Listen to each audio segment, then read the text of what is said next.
Nah, pagi ini saya akan berbagi sebuah tema pengajaran firman Allah yang pagi ini saya berikan judul seperti apa orang yang dekat dengan Tuhan. Mari langsung saja kita baca ayatnya saudara ya. Mazmur 145 ayat yang ke-18 saudara ya. Mazmur pasal 145. Mari kita sama-sama baca ayat yang ke-18. 1, 2, dan 3. Tuhan dekat pada setiap orang yang berseru kepadanya, pada setiap orang yang berseru kepadanya dalam kesetiaan. Puji Tuhan. Pagi ini kita akan sama-sama belajar dari firman Tuhan. Temanya selagi munculkan, kita bicara fokus tentang satu hal ini. Seperti apa sesungguhnya tandanya, otoritasnya orang yang dekat dengan Tuhan. Yang kita pegang, yang kita pakai, orang yang dekat dengan Tuhan bukan berdasarkan dari kata manusia, bukan dari kata orang. Tentu setiap kita kan sering kan mendengar ya orang berkata gini, Pak, Bu, orang itu loh Pak, orang yang dekat sama Tuhan. Dia itu loh Pak, orangnya dekat sekali, dekat banget sama Tuhan. Kita sering mendengar teman kita, sahabat kita, teman pelayan kita berkata, orang itu dekat sama Tuhan. Dia itu sangat dekat sekali dengan Tuhan. Nah, yang kita mau pegang, yang kita mau pakai sebagai patron kita, bukan berdasarkan apa kata orang, apa kata manusia. Orang itu dekat dengan Tuhan. Jangan-jangan orang menilai di mata manusia seseorang dekat dengan Tuhan. Tuhan berkata begini, enggak, aku enggak kenal dia gitu loh. Orang itu enggak dekat, orang itu jauh hatinya. Karena Tuhan lihat hati kan. Makanya saya ingin landasi yang pertama, yang kita belajar yang disebut dekat dengan Tuhan bukan berdasarkan apa kata orang, tapi apa kata firman. Sebab ternyata dari ayat yang barusan kita baca, Mazmur 145 ayat yang ke-18, ada tanda dari firman, ada otoritas, ada ciri-cirinya orang yang dekat dengan Tuhan. Dan otoritas firman Allah itu tertinggi, bukan kata orang. Kata firman, kata Tuhan, itu otoritas tertinggi, itu yang kita pakai, itu yang kita pegang. Saya akan bagikan mungkin pagi ini dua hal saja ya. Tentang ciri tanda otoritas orang yang dekat dengan Tuhan itu seperti apa otoritas tandanya. Kita lihat, mari next kita lihat di dalam Mazmur 145 ayat 18. Seperti apa sih orang yang dekat dengan Tuhan? Perhatikan kalimat ini. Saya baca ulang sekali lagi ya. Tuhan dikatakan dekat pada setiap orang yang berseru kepadanya, koma, tanda bacanya, pada setiap orang yang berseru kepadanya dalam kesetiaan. Ada dua kalimat di sini. Kalimat yang pertama, frasa kalimat yang pertama dikatakan, Tuhan dekat pada setiap orang yang berseru kepadanya. Tanda bacanya bukan titik. Berarti belum selesai kalimatnya. Koma bukan titik. Kalau misalnya tanda baca dari frase kalimat yang pertama itu adalah koma. Jadi begini, titik maksud saya. Kalau tanda bacanya titik, kalau saya baca begini. Tuhan dekat pada setiap orang yang berseru kepadanya, titik. Berarti kalau kalimatnya titik, berarti orang yang berseru-seru kepada Tuhan, orang yang suka memanggil nama Tuhan, oh orang itu berarti dekat sama Tuhan. Tapi puji Tuhan, tanda bacanya bukan titik, tetapi koma, berarti belum selesai. Ya, jadi tanda dari orang yang dekat sekali dengan Tuhan, dan Tuhan dekat sama dia, itu tandanya bukan sekedar, oh orang itu berseru karena masih koma. Lanjutannya dikatakan pada, diterangkan kalimat berikutnya, kalimat yang kedua, pada setiap orang yang berseru kepadanya, dikatakan dalam kesetiaan, lengkap. Jadi tanda pertama, lihat kalimat statement yang saya tulis buat saudara. Tanda pertama dari orang yang dekat dengan Tuhan adalah orang itu punya kesetiaan. Jadi kalau seandainya kalimat pertama itu tanda bacanya titik, bahwa Tuhan dekat pada setiap orang yang berseru kepadanya. Berseru saja dekat. Ini bertentangan, berlawanan, paradoks, tabrakan dengan ayat dalam perjanjian baru. Anda tahu ayatnya kan? Matius pasal 7 ayat 21. Itu Yesus sendiri yang berkata, saya minta tolong multimedia ya. Matius 7 ayat 21 berkata begini, perhatikan baik-baik ayat ini. Bertentangan dong kalau tanda bacanya titik. Bukan setiap orang yang berseru kepadaku. Nah, lihat saudara ya. Tuhan, Tuhan. Jadi bukan sekedar orang yang setiap hari berseru Tuhan, Tuhan akan masuk dalam kerajaan sorga, melainkan dia yang melakukan kehendak Bapakku yang di sorga. Ini kalau saya baca lengkap sampai 23, ternyata berseru-seru memanggil nama Tuhan, tidak jaminan orang itu hidupnya dekat sama Tuhan dan Tuhan dekat sama dia. Enggak, buktinya dia ditolak. Aku tidak kenal kamu. Mari saya lanjutkan saja ya, biar clear pemahaman kita. Lihat turun ayat 22 dikatakan apa? Dibilang begini, ayat yang ke-22. Pada hari terakhir, pada waktu kedatangan Tuhan, banyak orang akan berseru kepadaku, ya, Tuhan, Tuhan, bukankah kami bernubuat, berseru demi namamu, dan mengusir setan, teriak pakai nama Tuhan, dalam nama Yesus, demi namamu, dan mengadakan banyak mujizat demi namamu juga. Bikin apapun, buat apapun, berseru pakai nama Tuhan, ya. Yang digunakan nama Tuhan, berserunya dalam nama Yesus. Apa kata Tuhan di ayat 23? Ini Yesus langsung yang berkata. Lihat ayat 23. Pada waktu itulah Yesus berkata, aku akan berterus terang kepada mereka dan berkata, aku tidak pernah mengenal kamu, enyahlah daripadaku, kamu sekalian pembuat kejahatan. Jelas saudara ya. Jadi yang kita pakai, yang kita pegang bukan apa kata manusia. Oh, dia dekat sama Tuhan. Ada otoritas tertinggi, ada tanda tertinggi dari firman. Bahwa bukan sekedar cuman orang yang berseru pakai nama Tuhan, panggil nama Tuhan, dia dekat sama Tuhan. Ada ciri tanda orang yang dekat sama Tuhan. Tandanya apa? Orang itu punya kesetiaan. Nah ini penting. Tuhan itu selalu yang diperhitungkan kesetiaan kita. Setiap kali Tuhan melihat orang yang setia, hatinya Tuhan itu tergetar. Jadi kita belajar dari firman Allah ini, kepada orang yang punya kesetiaan, Tuhan itu dekat. Coba saya baca ulang sekali lagi ya ayatnya, tunjukkan ayatnya ya. Mazmur 145 ayat 18 ya. Saya baca ulang, perhatikan supaya kita dapat sesuatu yang dihidupkan dari rema firman Allah ini. Tuhan dekat kepada setiap orang yang berseru kepadanya. Perhatikan, pada setiap orang yang berseru kepadanya dalam kesetiaan. Jadi dengan kata lain, saya boleh jabarkan kepada saudara begini. Jadi kalau ada seorang anak Tuhan itu hatinya punya hati yang setia kepada Tuhan, itu menggetarkan hati Tuhan. Tuhan akan dekat kepada orang itu. Jadi kalau kita ingin 2024, bahkan hari-hari yang kita jalani sepanjang tahun demi tahun, terutama hari-hari ini, saudara yang sedang berperang dengan pergumulan hidupmu. Kalau engkau ingin menang, tidak ada cara lain, miliki kesetiaan. Sebab orang Kristen anak Tuhan yang punya jiwa yang setia, karakter yang setia, hati yang setia, Tuhan dekat sama dia. Bukan cuma sekedar berseru, hatinya setia. Tuhan mau dekat kepada orang yang setia. Tuhan akan berjalan bersama dengan saudara. Tuhan akan bersama hidupmu dan ada di pihakmu. Kapan? Ketika saudara punya hati yang setia. Makanya ada ayat kan dalam Roma pasal 8 ya, ayat 31 dikatakan ya, apakah yang terjadi kita semua jika Tuhan di pihak kita, kata Alkitab. Sebab itu apakah yang akan kita katakan tentang semuanya itu? Apa kata Alkitab? Jika Allah di pihak kita, jika Allah bersama dengan kita, dekat dengan kita, apa hasilnya? Siapakah yang akan melawan kita? Ada tahu jawabannya apa? Tidak ada. Jika Tuhan di dekat kita, di pihak kita, bersama kita, berjalan dalam hidup kita, sekalipun kita hadapi tantangan yang berat, hadapi kesukaran yang berat, Alkitab katakan, siapakah yang dapat melawan kita? Persoalankah? Pedangkah? Bahayakah? Kelaparankah? Ada, baca turun ke bawah.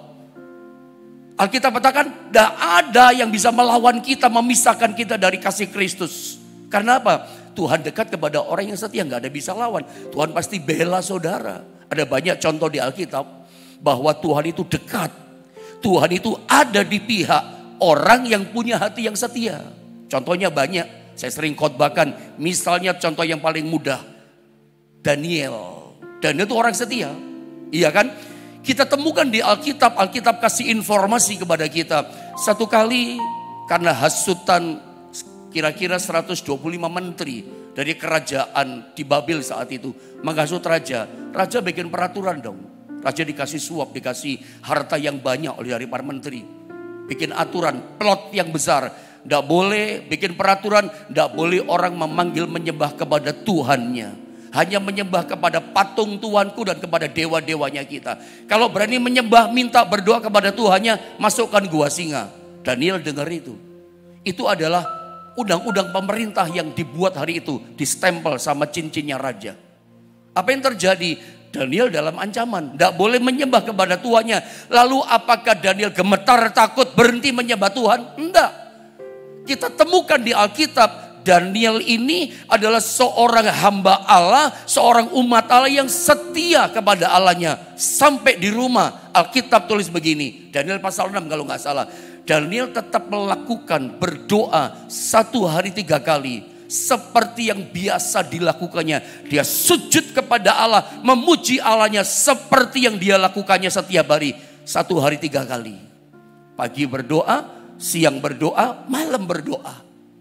Dan itu dilakukan dengan setia. Tidak berubah. Dalam ancaman tetap setia. Akibatnya apa? Daniel dihukum, ditangkap. Karena diintai sama menteri-menterinya raja. Masukkan gua singa. Pertanyaannya, lalu apakah dia mati? Tidak. Alkitab katakan ketika Daniel dimasukkan dalam gua singa. Singa itu bertekuk lutut di bawah kaki Daniel. Singa gak bisa telan Daniel. Singa gak bisa makan Daniel. Seperti selalu saya katakan, percayalah kalau Anda punya hati yang setia, Tuhan ada di pihak saudara. Tuhan tetap dekat dengan saudara. Kalau Tuhan dekat kita, bersama kita, berjalan dengan kita, Tuhan di pihak kita. Siapakah dapat melawan kita? Singa-singa persoalan pun gak bisa telan kita. Penyakit yang Anda hadapi gak bisa makan telan saudara, gak bisa kalahkan saudara. Selama kapan? Engkau punya hati yang setia. Sebab Tuhan hanya mau dekat kepada siapa? Kepada orang yang punya hati yang setia. Mari kita evaluasi diri kita masing-masing sebagai anak Tuhan. Saya gak boleh menilai saudara. Saya ngomongin saudara saja saya berdosa. Anda yang lihat masing-masing dirimu. Apakah selama ini Anda hari demi hari ikut Tuhan? Percaya kita kepada Tuhan? Percaya kita setia? Atau suka berpaling? Atau suka serong-serong kepada yang lain? Atau iman kita masih plus-plus sama yang lain? Percaya sama Tuhan saya beriman tapi masih cari orang pinter. Itu namanya gak setia.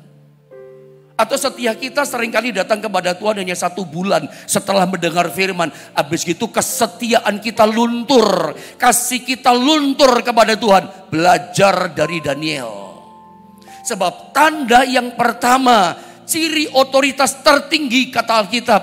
Orang yang setia, dia punya ciri dan tanda. Orang itu hatinya punya kesetiaan.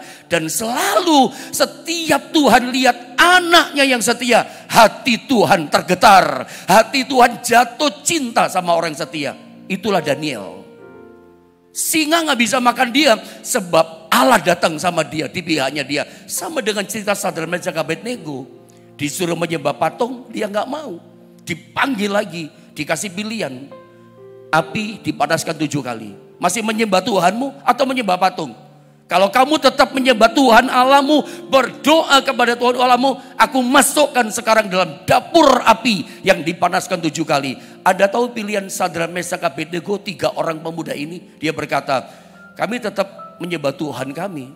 Raja harus tahu, kami tetap tidak mau menyembah patung dewa yang Tuhanku dirikan. Kami tahu Tuhan kami menolong kami. Tapi seandainya Tuhan kami gak tolong kami gak berubah. Kami tetap menyembah Tuhan Allah kami. Menurut saya ini sumber iman kesetiaan yang luar biasa. Dari sumber hati mereka. Sampai berkata begini loh mereka. Sekalipun ya Tuhan Raja, Tuhan Allah kami gak tolong kami. Kami tetap menyembah Tuhan kami. Sekali Tuhan tetap Tuhan. Sekali Yesus tetap Yesus. Itu setia. Dan jelas Mazmur 145:18, Tuhan itu selalu dekat dan jatuh cinta ada di pihak orang setia. Sebab hati Tuhan akan cinta dan tergetar kepada orang yang hatinya setia kepada Dia. Sama dengan Anda kan, Anda sebagai bos, ya, Anda sebagai owner perusahaan, lihat Anda punya karyawan setia banget sama saudara puluhan tahun, setia betul. Anda pasti lebih mengasihi dia dibanding yang lain. Anda betul-betul cinta dengan karyawan yang satu dibanding yang Anda belain yang satu daripada yang lain. Kenapa? Dia setia. Anda bisa berbuat itu kepada pegawai saudara. Apalagi Bapak kita di sorga loh. Selalu tergetar hati Tuhan. Selalu jatuh cinta dengan orang yang setia. Sadrak Meshach Abednego begitu dimasukin dalam dapur api. Anda tahu? Raja sendiri, Nebukadnezar melihat. Ada orang keempat yang datang. Wajahnya cemerlang, bercahaya seperti dewa. Siapa dia? Tuhan sendiri. Itu Yesus yang datang dalam perjanjian lama. Yang mendampingi, datang ada di pihak bersama dan dekat dengan tiga pemuda ini. Karena Alkitab membuktikan ayat satu dengan ayat yang lain saling menerangkan. Ayat menerangkan ayat. Terbukti Sadrak Meshach Abednego karena kesetiaannya. Tuhan mau dekat sama mereka. Tuhan di pihak mereka. Api pun tidak bisa membakar. Topi yang mereka pakai tidak terbakar. Baju jubah yang mereka pakai tidak terbakar. Iya kan? Kasutnya nggak terbakar. Rambutnya, kulitnya tidak ada yang gosong sedikit pun. Gores saja nggak ada. Cuman satu yang terbakar. Tali yang mengikat mereka yang tidak bisa bebas. Itu terbakar hangus. Sehingga mereka bisa bergerak jalan-jalan bebas dengan tangannya, dengan kakinya. Tali di kaki copot, di tangan copot. Bebas. Kenapa? Tuhan bersama dengan mereka. Dan masih banyak cerita yang lain. Mari kita belajar tentang 4 raja Israel. Ada Saul, ada Daud. Yang ketiga adalah Salomo. Tiga-tiganya raja. Tiga-tiganya Saul, Daud, Salomo memerintah selama 40 tahun. Tapi hanya kepada Raja Daud Tuhan pernah berkata begini, aku telah bertemu dengan seorang yang berkenan di hatiku. Aku bertemu dengan orang yang aku suka cinta sama dia. Saya selalu kalau mengartikan begini. Jadi meskipun ada orang yang fitnah Daud, gak suka sama Daud, ngadu sama Tuhan. Tuhan, Daud itu orangnya gini, dia pernah zina, dia pernah salah, dia ini. Tuhan gak peduli, terserah lu ngomong apa. Tapi hatiku, aku cinta kepada Daud. Orang boleh jelekin Daud, Tuhan gak berubah. Kenapa? Hati Tuhan tergetar sama orang setia. Saya mau jelaskan gini ya. Kenapa sih Daud dipromosikan sama Tuhan dari seorang gembala kambing domba? Dipromosikan sampai tinggi jadi raja. Masalahnya di mana? Tuhan lihat hatinya Daud, hati yang setia. Jadi dengan kata lain saya mau berkata pada Anda, kalau Anda 2024 mau dapat promosi ilahi dari Tuhan, ingin ngalami perkara yang besar dari Tuhan, miliki hati yang setia seperti Daud. Ketika dia menggembalakan 2-3 ekor kambing dombanya, disuruh ayahnya Isai pergi ke medan peperangan, dia nggak tinggalkan loh 2-3 ekor kambing dombanya. Dia suruh orang menjaga. Tuhan lihat itu. Orang ini perkara kecil dia setia. Menggembalakan kambing domba 2-3 ekor setia. Apalagi kalau dia menggembalakan umatku Israel. Dia punya hati setia. Dan kita tahu 2 Samuel pasal 16 ayat yang ke-7. Ketika Nabi Samuel disuruh ke Bethlehem mengurapi anak-anaknya Isai. Daud di padang penggembalaan. Samuel mengurapi anaknya Isai yang pertama, Eliab. Tapi Tuhan berkata, jangan urapi dia, aku telah menolak dia. Kamu cuma melihat di depan mata, aku melihat hati, kata Tuhan. Makanya yang dipilih dalam konteks aja ini, kamu cuma melihat di depan mata. Hai Samuel, kamu menilai yang kamu pakai matamu. Aku menilai yang aku pakai hatinya dia, aku lihat hatinya Daud. Semua ditolak. Daud yang dipilih, diurapi. Apa yang dilihat oleh Tuhan? Daud punya hati yang setia. Dari gembala kambing domba, satu kedudukan yang sangat rendah, tiba-tiba diangkat sangat tinggi. Karena kunci promosinya adalah Tuhan melihat hatinya Daud setia. Begitu juga nanti anaknya Salomo, punya hati yang kayak bapaknya setia sama Tuhan. Awalnya dia persembahkan 1000 korban di Bukit Gibeon. Mimpi Salomo, kamu minta apa? Salomo katakan, aku minta hati yang bijaksana. Yang diminta hati, dia ngerti Tuhan tuh lihat hati. Hati bijaksana, hati yang baik, hati yang setia. Awalnya Salomo setia sama Tuhan. Tapi satu kali, dalam 1 Raja-Raja pasal 11 kali ya. Dia mulai berubah setia karena istri-istrinya. Dia mulai menyembah dewa-dewa istrinya, berubah setia. Di tangan Salomo lah kerajaan Israel hancur, terpecah jadi dua. Awalnya bangsa Israel paling makmur. Tidak ada yang miskin. Pernah terjadi dalam sebuah bangsa di dunia ini. Itulah Israel. Tercatat dalam sejarah Israel. Negara Israel dalam pimpinan Salomo. Tidak ada yang miskin. Emas kayak batu jumlahnya. Perak kayak batu banyaknya. Per kapitanya tinggi, tidak ada yang melarat, semuanya makmur. Itu zamannya Salomo jadi raja. Dan Anda lihat, setelah Salomo berubah setia kepada Tuhan, apa yang terjadi? Hancur. Jadi naik jadi raja yang luar biasa, dipromosikan karena punya hati yang setia, tapi hancur jatuh ke bawah karena hatinya berubah setia. Jadi semua itu karena hati loh. Makanya saya katakan dari awal, selalu hati Tuhan tergetar melihat orang yang setia hatinya sama Tuhan. Tapi ketika kita berubah setia, ya Tuhan nggak mau tahu. Yang Tuhan cari adalah kesetiaan. Sebab Tuhan hanya mau dekat kepada siapa? Kepada orang yang mau setia. Saya teringat satu cerita ya. Dalam Yosua pasal 7 ayat 1 itu. Yosua satu kali perang melawan Yeriko, yang kota yang gak mungkin dihancurkan, itu dikalahkan loh, menang lawan Yeriko. Tapi kemudian melawan kota Ai yang kecil, ini bicara melawan masalah raksasa besar, menang. Lalu kemudian kedua melawan masalah kota Ai yang kecil jumlahnya, kalah. Kenapa kalah? Yosua pasal 7 ayat 1 mencatat, ini ayatnya, terima kasih multimedia. Tetapi orang Israel berubah setia dengan mengambil barang-barang yang dikhususkan itu. Berubah setia hatinya. Karena ada seorang bernama Achan bin Karmi bin Zabdi bin Zera dari suku Yehuda mengambil sesuatu dari barang-barang yang dikhususkan itu. Lalu bangkitlah murka Tuhan. Bangkitlah murka Tuhan terhadap orang Israel. Kenapa murkanya datang? Berubah setia hati Israel. Ada seorang namanya Achan bin Karmi. Satu tim tidak setia, satunya berubah, semuanya kena murka. Lawan Yeriko besar menang, masalah besar raksasa itu.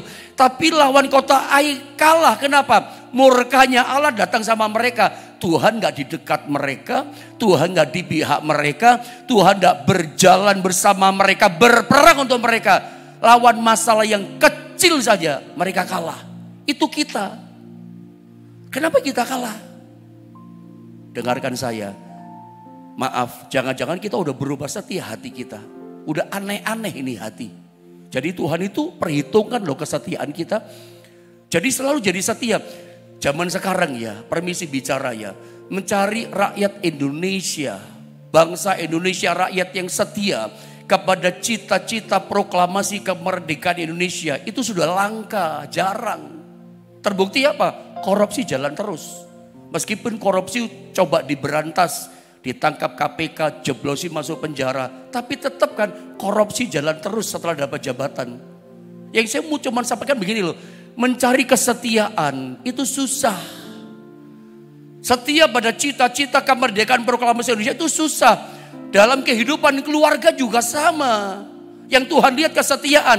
Kesetiaan dalam pasangan hidup kita. Ada jadi suami setia gak sama istri? Istri setia gak sama suami? Anak bagaimana dengan orang tua? Kamu berbakti enggak, hai anak, setia enggak sama orang tuamu? Karena posisi kita dalam hidup yang kita jalani, yang Tuhan lihat, kamu setia atau tidak? Sebelum Daud jadi raja atas Israel, ya Tuhan lihat ini setia dia dalam pekerjaannya, menggembalakan 2-3 ekor kambing domba. Tuhan lihat setia ini orang, selalu tergetar hati Tuhan, jatuh cinta sama orang setia. Jadi kalau Anda setia, Tuhan dipastikan jatuh cinta dengan hidupmu. Jadi suami bisa gak setia dengan istri. Istri pun begitu. Kalau kita jadi pasangan hidup yang gak setia, jangan suruh Tuhan minta dekat sama kita. Gak mungkin Tuhan dekat. Tidak akan mungkin keluarga kita ngalami terobosan, keluarga kita ngalami perkara-perkara besar. Jangan mimpi keluarga kita, hidup nikah kita, pekerjaan kita mengalami namanya terobosan, mujizat, jalan keluar. Nggak akan. Kenapa? Kita jadi suami saja nggak bisa setia sama istri. Istri pun ternyata nggak bisa setia sama suaminya. Nggak bisa. Anak pun begitu. Anak muda, kalau engkau ingin masa depanmu baik, berbaktilah, setialah kepada orang tuamu. Nggak ada cara lain. Apakah harus begitu? Ya harus. Karena firman Allah, otoritas tertinggi, Tuhan akan selalu di pihak kita, berjalan bersama dengan kita, dekat dengan kita kapan? Ketika kita ditemukan Tuhan, kita setia di hadapannya. Dan masih banyak hal yang lain. Dalam pekerjaan, belajar setia. Ada lihat tim sepak bola itu loh. Begitu baris dua tim lawan dengan lawannya di foto shred, prit. Tukar bendera, prit, langsung kembali kepada posisinya kan. Kiper di bawahnya gawang, mister. Back sebelah kanan ambil posisi, sebelah kiri, penyerang di tengah, penyerang di depan, di tengah, di depan, semuanya posisinya persis. Enggak prit, tiba-tiba kiper tahu-tahu dia duduk di depan sebagai penyerang. Enggak bisa begitu kan. Setia pada bagiannya, posisinya. Mari kita belajar dalam pelayanan, belajar setia. Dalam kehidupan kita belajar setia. Karena Tuhan lihat kesetiaan kita. Nah, ini yang pertama ya. Yang kedua, kita dengan cepat lihat beberapa ayat. Coba kita lihat ini. Yang kedua cirinya ini orang yang dekat sama Tuhan. Dan Tuhan mau dekat sama kita. Kisah 2 ayat 25. Sebab Daud berkata tentang dia, tentang Tuhan. Aku senantiasa memandang kepada Tuhan. Karena ia berdiri di sebelah kananku, aku tidak goyah. Dalam ayat ini kita tidak menemukan kata dekat. Tapi lihat kalimat ini. Karena Daud berkata, ia berdiri di sebelah kananku. Bukankah di sebelah kanan itu bicara posisi Tuhan yang dekat? Saya pernah terangkan khusus ayat ini. Ya.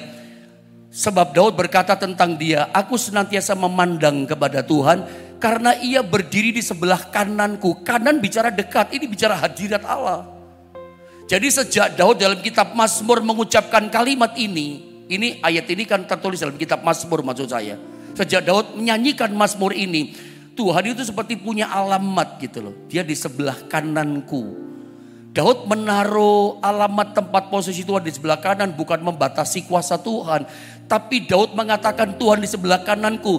Dia ingin memberikan kepastian di hatinya, imannya. Tuhan itu ada di dekatku, sebelah kananku. Dia tidak jauh, dia ada di kananku, di dekatku.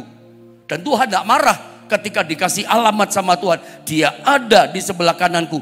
Dan sejak itulah Tuhan punya alamat. Dia di sebelah kanan kita. Cuman lagu dibikin panjang ya. Kiri kananku ada Tuhan gitu ya.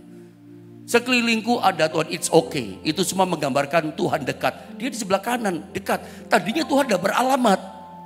Anda ngerti gak maksud saya? Tadinya Tuhan gak beralamat. Sorga itu tahtanya, tempat duduknya. Bumi, tumpuan kakinya, itu pun cuma satu kaki. Dua kaki gak cukup, gak punya alamat. Tapi Daud mengatakan alamatnya, dia dekat di sebelah kananku. Makanya kita belajar dari ayat ini. Kepada siapa Tuhan dekat yang kedua, ciri yang kedua. Di sebelah kanan kita dekat sama kita. Anda lihat ciri orang yang dekat kedua. Dan Tuhan mau dekat sama dia. Lihat. Aku senantiasa memandang kepada Tuhan.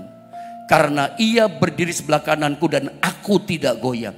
Tanda kedua dari orang yang dekat dengan Tuhan adalah orang itu senantiasa memandang kepada Tuhan. Nah saya jalankan dengan cepat supaya selesai. Lihat gambar berikutnya. Memandang senantiasa kepada Tuhan itu artinya memandang terus menerus pada satu titik fokus lihat Tuhan.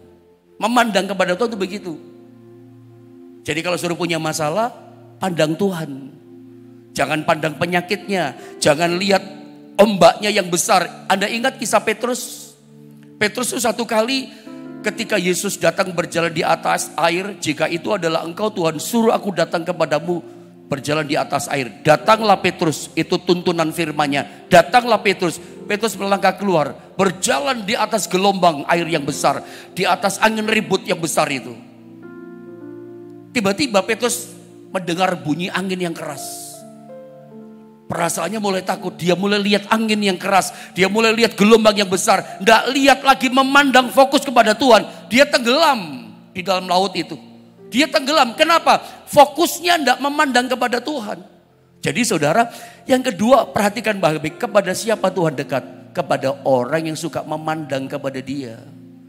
Kalau hari ini Anda sedang sakit, pandang Tuhan. Jangan lihat lautnya terberau seperti Musa. Yang dilihat Musa siapa? Tuhan sanggup tolong aku. Kalau Anda sedang terpuruk dalam persoalanmu, jangan tertipu. Jangan lihat kesukaranmu, jangan dilihati. Kita itu kalau lihat masalah ya, seperti lihat contoh ya, sapu tangan saya ini. Sapu tangan ini kan sebetulnya tidak besar saudara ya, cuma segi 4 kecil gini. Tapi coba ya, saya deketin dia di depan mata saya nggak lihat apa-apa. Makin besar tidak kelihatan, tertutup mata saya. Sama dengan Anda kalau lihat masalahmu, yang Anda lihat cuma masalah, Anda nggak lihat Tuhan. Buka mata imanmu lebar-lebar. Kalau kau sedang sakit pagi ini, sedang terpuruk hidupmu, sedang dalam kesulitan, bukan pandang masalahnya, sakit penyakitnya, bukan lihat singa-singa yang mengaum. Lihat Tuhan dengan iman percaya, pandang Dia, aku percaya Tuhan sanggup menolong aku. Yang harus kita percaya, Dia bisa menolong kita, bukan masalah besar. Belajar dari Musa, bahkan satu kali, mungkin beberapa kisah terakhir saya tunjukkan sama saudara. Israel satu kali di padang gurun, mereka berkata, kami bosan, kami muak dengan mana. Itu Tuhan marah loh. Mana itu kan gambaran firman. Jangan sekali-sekali ngomong, bosan saya sama firman, tidak mau baca firman. Firman itu isi hati Tuhan. Begitu mereka berkata, muak, klokel, kami bosan dengan mana. Kami minta daging, memang dikasih daging. Ketika makan daging mereka, tanpa dimasak, tanpa dibakar, mentah-mentah dimakan daging burung puyuh. Maaf kata, nyelip di giginya, Tuhan marah. Bangsa yang rakus, kata bilangan, maaf kata-kata, saya cuma menirukan kata Alkitab, kemasukan nafsu bajingan katanya, kata Tuhan. Mentah dimakan, masuk nyelip di gigi. Tuhan murka, didatangin ular tedung, ular yang paling berbisa di padang gurun, digigit mati. Kena jantung kan racunnya itu, mereka ngap-ngapan nafasnya. Nah, mereka minta ampun sama Tuhan, datang sama Musa. Musa minta ampun sama Tuhan, kami bertobat, kami salah. Minta tolong sama Tuhan supaya dijauhkan ular ini. Tolong sembuhkan kami ini. Apa yang terjadi? Lihat ayat ini, Bilangan 21 ayat 8. Saya bacakan ayat ini dengan cepat. Maka berfirmanlah Tuhan kepada Musa, buatlah ular tedung dan taruhlah itu pada sebuah tiang. Maka setiap orang yang terbagut ular tedung, jika ia melihatnya akan tetap hidup. Nah, ular tedung itu dalam bahasa aslinya dipakai kata nechas hanes khoset. Lihat gambar itu ular tedungnya pakai tiang kayu, ularnya dari tembaga. Jadi Tuhan katakan lewat Musa, siapa yang sudah mau mati, tinggal 1, 2, 3, 4 nafasnya, suruh lihat ular tedung dari tembaga. Lihat terus, gak bisa nafas Musa. Musa katakan, lihat itu ular tedung. Begitu lihat, sembuh. Sakitnya sembuh, mau matinya sembuh. Mau kena racun ini gak ada harapan, hitungan menit, detik mati. Tapi sudah mau mati, karena ada racun ganas di tubuhnya mau mati. Dia pandang ular itu, sembuh langsung. Dan kita tahu ular tedung dari tembaga yang dibuat sama Musa ditinggikan dengan tiang itu gambaran Yesus. Makanya gak heran ya, lambang apotek Anda tahu, ada ular kan membeli di cawan kan. Lambang kesembuhan, lambang obat ular begitu saudara ya. Saya gak ngerti apakah lihat di kitab Bilangan ini, kitab Keluaran juga ada. Apakah lihat ini saya kurang tahu saudara ya. Tapi ketika memandang ular itu mereka sehat. Dan ular tedung tembaga itu, nechas hanehoset itu. Kalau kita lihat next Yohanes pasal 3 ayat 15-16. Ini bicara pribadi Yesus, saya baca dengan cepat. Dan sama seperti Musa, iya kan, meninggikan ular di padang gurun. Demikian juga anak manusia, itulah Yesus, harus ditinggikan. Supaya setiap orang yang percaya kepadanya, kepada Yesus, beroleh hidup yang kekal. Harusnya mati binasa, beroleh hidup yang kekal. Harusnya mati oleh penyakitnya, dia hidup sehat kembali. Harusnya dia mati oleh persoalan penderitaannya, gak bisa hidup bangkit persoalannya. Dihidupkan lagi bisnisnya, dibangkitkan lagi. Karena begitu besar kasih Allah akan dunia ini, sehingga ia telah mengaruniakan anaknya yang tunggal, dan seterusnya. Sama dengan Israel yang harusnya mati. Begitu memandang terus, lihat terus kata Musa, pandang terus. Bagi kita di perjanjian baru, memandangnya kepada siapa? Memandang kepada Tuhan. Makanya saya tutup dengan ayat terakhir Kisah Rasul tadi. Langsung next, saya lewati ayat ini gak kepanjangan. Kembali kepada ayat ini. Sebab Daud berkata tentang dia, aku senantiasa memandang kepada Tuhan. Hasilnya apa? Karena ia berdiri di sebelah kananku. Kalau kita memandang kepada Tuhan, dia dekat dengan kita. Makanya suka memandang pada Tuhan kalau punya masalah. Hasilnya apa? Aku tidak goyah. Dia tidak akan goyah. Dia tidak akan kalah. Dia tidak akan hancur. Dia akan hidup. Kenapa? Memandang kepada Tuhan. Pagi ini apapun bebanmu, persoalanmu, kesulitanmu, sakit penyakitmu. Kalau engkau ingin Tuhan di pihakmu, Tuhan dekat dengan engkau, berjalan bersama hidupmu. Yang pertama, milikilah kesetiaan. Jangan ngomel, jangan bersungut-sungut, jangan marah. Sorry saya katakan, ada hadapi masalah, ada mulai ngamuk marah. Itu namanya Anda gak setia sama Tuhan.